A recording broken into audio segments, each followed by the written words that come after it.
all the called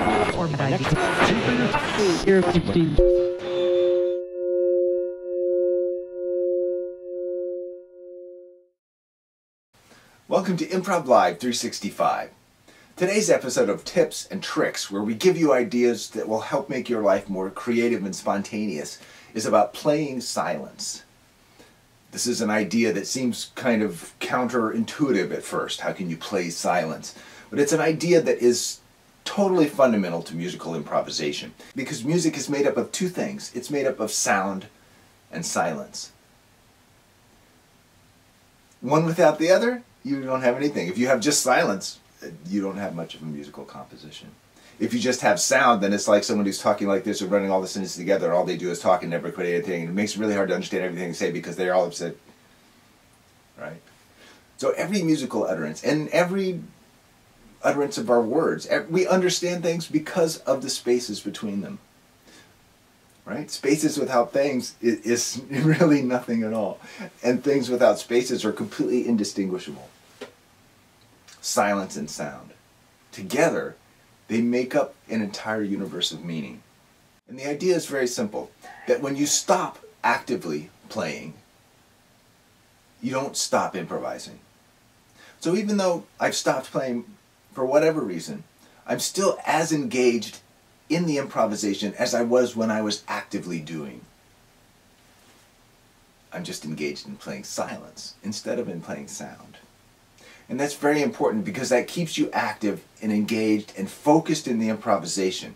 It keeps you aware and alive and ready to come in and improvise again at any moment.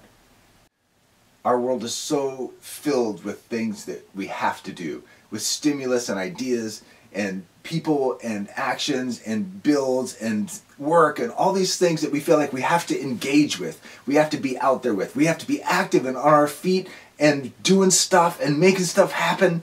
And it seems like we can't be successful without doing that all the time as much as possible. And we do it until we're exhausted, and then we conk out unconscious and go to sleep.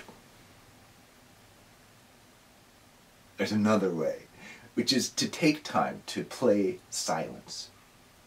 By claiming that silence as our own, by choosing to play the silence, it becomes ours. It's an inner silence that we claim in that moment.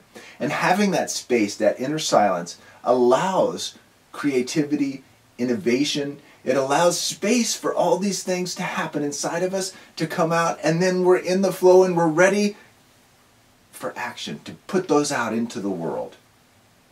In life, as in music, the key is when to choose to create, to make sound, to be active and out there and doing stuff, and when to choose to be receptive, to choose silence, to create a space for new ideas and innovative thoughts and creative action to come from, to fill.